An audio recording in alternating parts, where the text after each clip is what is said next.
Hey there, fellow investors. Iggy the Investing Iguana here, ready to dive into the hottest topic in Southeast Asian economics. Have you noticed the buzz around BRICS lately?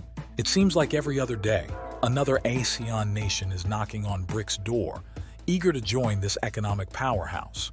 But what's really going on behind the scenes? Why are countries like Malaysia, Thailand, and Indonesia so keen to cozy up to this group of emerging economies?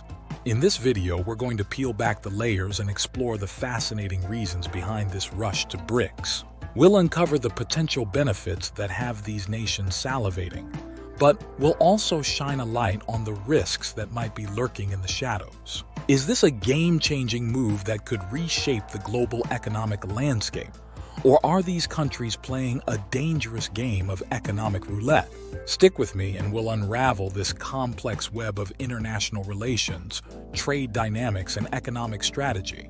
By the end of this video, you'll have the inside scoop on whether this BRICS fever is a golden ticket to prosperity or a risky gamble that could backfire. So grab your notepads and let's dive into the world of BRICS, ASEAN, and the future of global economics. Let's dive into what BRICS really means and why it's such a big deal in the global economy. BRICS is an acronym that stands for Brazil, Russia, India, China, and South Africa. 5 powerhouse countries that have joined forces to flex their economic muscles on the world stage. These nations aren't just any random group. They're major players in the global economy, accounting for a massive 28% of the world's economic output. That's nearly a third of all the goods and services produced worldwide. Each of these countries brings something unique to the table.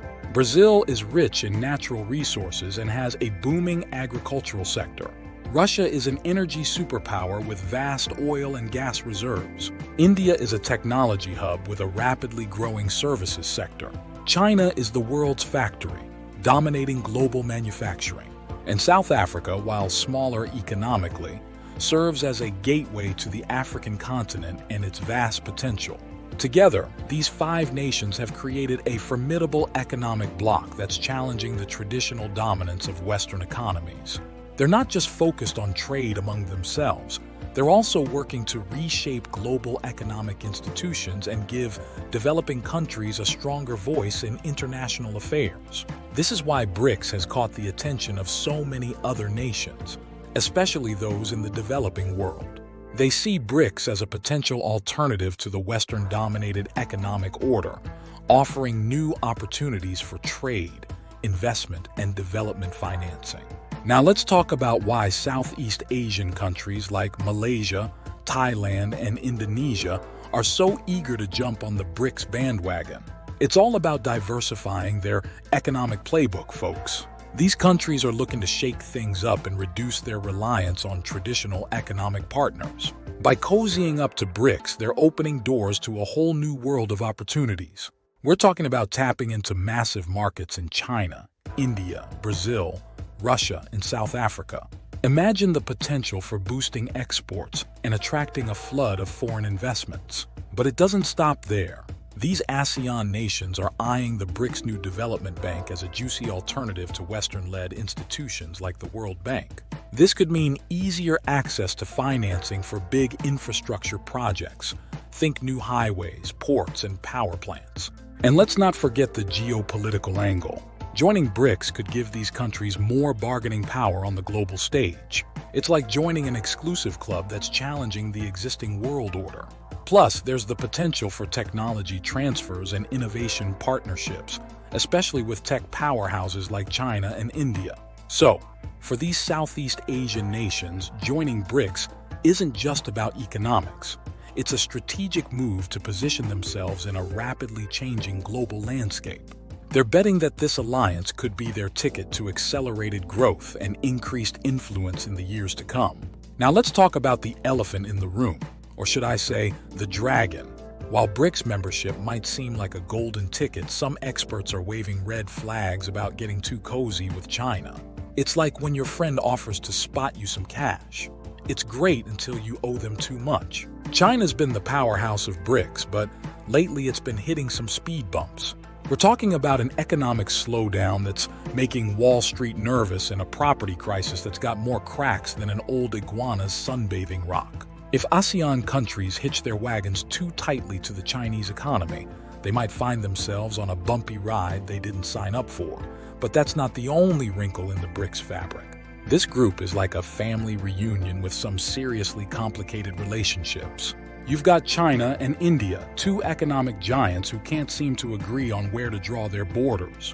Then there's Saudi Arabia and Iran, who have been giving each other the side-eye for years. It's like trying to have a peaceful dinner party with guests who have a history of food fights. These political tensions aren't just background noise. They could seriously gum up the works when it comes to BRICS reaching its full potential.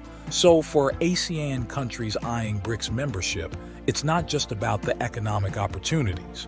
They need to consider the geopolitical chessboard they're stepping onto. It's a delicate balancing act. How do you tap into the benefits of BRICS without getting caught in the crossfire of its internal conflicts? And let's not forget, joining BRICS might ruffle some feathers with traditional allies, especially Western powers who might see this as cozying up to their rivals. It's like trying to be friends with everyone in high school. Sometimes you end up pleasing no one. The key for these countries will be to diversify their partnerships, maintain their autonomy, and have a clear strategy for navigating these complex international waters. After all, in the world of global economics, it's not just about joining the right club, it's about knowing how to play the game once you're in. Now here's where things get really interesting. You might think every Southeast Asian country would be scrambling to join BRICS, but that's not the case. It's like a party where some guests are eagerly lining up at the door while others are hanging back, watching from a distance. Take Singapore, for instance. This tiny powerhouse is already best buddies with China when it comes to trade and investment. They've got a solid thing going, with agreements and partnerships that have been working well for years. So, for Singapore, joining BRICS might feel a bit like fixing something that isn't broken. They're probably thinking, why complicate things when we're already reaping the benefits? It's a smart, cautious approach that shows sometimes staying put can be as strategic as making a big move. Then we've got the Philippines, and their situation is a whole different kettle of fish. They're keeping BRICS at arm's length, and it's not hard to see why when you look at the map. The ongoing disputes in the South China Sea have put the Philippines and China in a bit of a diplomatic dance, and not the fun kind. It's more like a tense tango where neither side wants to step on the other's toes, but they're not quite in sync either. For the Philippines, cozying up to BRICS might feel like giving China the upper hand in these maritime disputes. It's a classic case of geopolitics influencing economic decisions. But it's not just Singapore and the Philippines. Other Southeast Asian nations are also weighing their options carefully.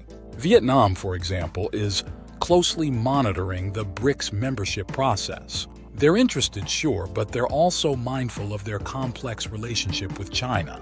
And let's not forget about Brunei and Cambodia. They've been pretty quiet on the BRICS front, likely assessing how such a move would fit into their economic strategies and political alignments. This varied response across Southeast Asia shows us that when it comes to international economic alliances, one size definitely doesn't fit all. Each country has to consider its unique position, its existing trade relationships, geopolitical concerns, and long-term economic goals. It's a delicate balancing act, and what works for one nation might not work for its neighbor. So how might BRICS membership impact the economic stability of Southeast Asian countries? First off, we're looking at a potential goldmine of opportunities. Imagine Southeast Asian countries suddenly having VIP access to massive markets like China, India, and Russia. We're talking about a serious boost in exports and a flood of foreign investment. Plus, with the BRICS New Development Bank in their corner, these countries could score some sweet deals on financing for big infrastructure projects. It's like having a rich uncle who's always ready to chip in for your home renovations. But here's where it gets really interesting. By cozying up to BRICS, Southeast Asian nations could start breaking free from their dependence on Western economies. It's like diversifying your investment portfolio, but on a global scale. They might even start trading in their own currencies, which could be a game changer in reducing their reliance on the almighty US dollar. And let's not forget the potential for tech partnerships. Teaming up with tech powerhouses like China could fast-track innovation in the region. Now, it's not all sunshine and rainbows. Joining BRICS is a bit like joining a new clique in high school. It comes with its own set of challenges. These countries will need to master the art of balancing relationships between different power blocks. They might ruffle some feathers with their traditional Western partners. And let's face it, some BRICS economies can be as volatile as a roller coaster ride. But if they play their cards right, Southeast Asian nations could potentially boost their economic stability and have a louder voice in global economic affairs. Despite the challenges we've discussed, the allure of BRICS continues to grow stronger, like a shiny new toy in the global economic playground. And it's not hard to see why. Imagine if economic powerhouses like China and India start rolling out the red carpet with juicy investment packages, slashing trade barriers left and right, and offering rock-solid guarantees for those massive infrastructure projects every developing nation dreams about. We're talking about potential game changers here. Things like high-speed rail networks, smart cities, or cutting-edge tech hubs that could transform entire economies. That's the kind of offer that's hard to refuse, and it's exactly why we might see a queue forming to join the BRICS Club. Now, you might be wondering, Iggy, what does all this mean for us regular folks trying to grow our nest eggs? Well, my savvy investors, it means we need to stay on our toes and think globally. These shifting economic alliances aren't just headlines in the news. They're reshaping the global market in ways that could impact everything from currency values to commodity prices, and even the stocks in your portfolio. For instance, if more countries join BRICS and start trading in their local currencies, it could weaken the US dollar's dominance. This might affect exchange rates, potentially impacting companies that do a lot of international business. It's like a giant game of economic chess, and every move counts. That's why diversifying your portfolio is more crucial than ever. Don't put all your eggs in one basket, or should I say, don't put all your iguanas on one branch. Spread your investments across different sectors, regions, and even currencies. Consider looking into emerging market funds or ETFs that focus on BRICS countries. These could offer exposure to high-growth economies while spreading your risk. And most importantly, stay informed. Keep your ear to the ground for news about BRICS expansion, trade deals, and economic partnerships. Follow reputable financial news sources, attend investment seminars, or join online communities where you can discuss these global trends with fellow investors. Remember, in the investing world, knowledge isn't just power, it's profit.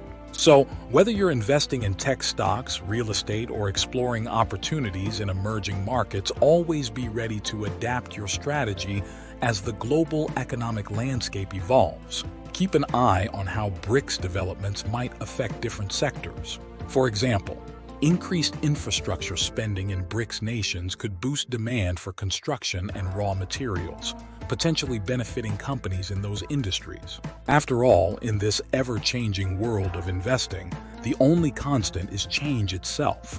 But with careful research, smart diversification, and a global perspective, you can turn these economic shifts into opportunities for growth. So stay curious, stay informed, and happy investing.